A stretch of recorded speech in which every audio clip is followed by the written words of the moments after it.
This is the Daily Overpass. My name is Eric and I make apps. Now today, I am not giving up on native apps.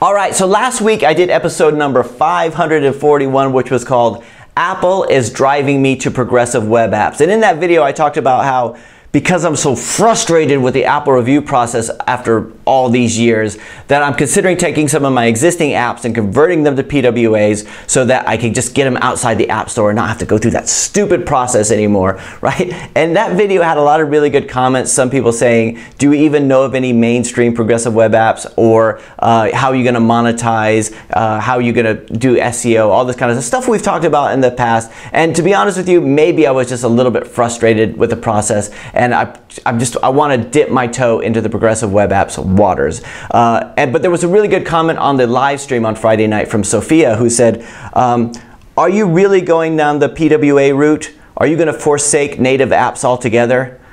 And to that I had to say, no, I'm not giving up on native apps at all. Native apps are really important. In fact, native apps are mainstream, right? I'm not going to give up on that because that's where all my money comes from. All the app revenue comes from the native apps, and I'm just going to experiment a little bit with progressive web apps. But no, that was not what I was saying with last week's video. So I wanted to talk about it a little bit, clarify this week, because that was not what I was saying. I wasn't saying I'm going down progressive web apps. Screw native apps. I'm never doing another native app again. No, that's not what I'm saying. What I was saying was, let's see if we can get around this process for a few different things and kind of make these decisions. What do we need for how are we going to monetize this app? Do we need Bluetooth? Do we need anything that's specific that's going to be difficult to do with progressive web apps, and have this decision tree to say what are we going to do? Is this a good candidate for progressive web app, or is this better as a native app? And then one of the dangers of this is sometimes you'll go down the progressive web app route, I assume, and then you want something native later on, so maybe it grows and then you have to convert it to a native app anyway. But no, I'm not going to give up on native apps. So yesterday, Rifat Erdem Sahin, who's always in the comments, you guys probably see him comment all the time, he actually came to the office and visited me yesterday, and we were talking about, we talked for a couple of hours, and once again he encouraged me to read this book, which I did buy. Rifat, I did buy, and I was reading it today, Crossing the Chasm, or Chasm, however you pronounce it. And I think about progressive web apps whenever I think about progressive web apps, I think about the Crossing the Chasm. So in this, you have the innovators, and you have the early adopters, and you have this big gap which you have to cross in the chasm to the early mainstream and then the late mainstream.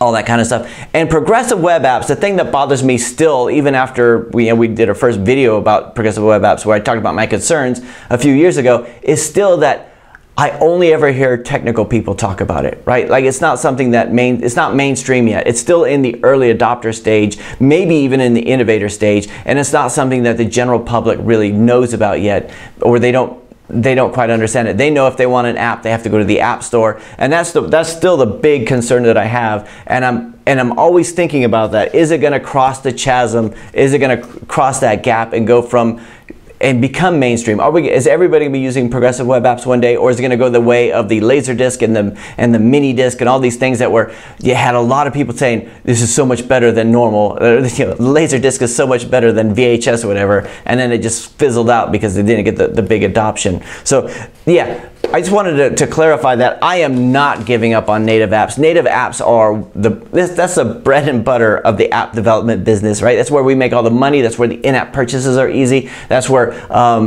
people know where to go. You could do the ASO on the App Store algorithms, get everybody to download it. And I just maybe I was in a bit of a mood when I made that video last week, so my apologies there. Let me know what you guys think. For those of you guys, I'm going to ask once again, because you know what, I didn't get a lot of good answers last time.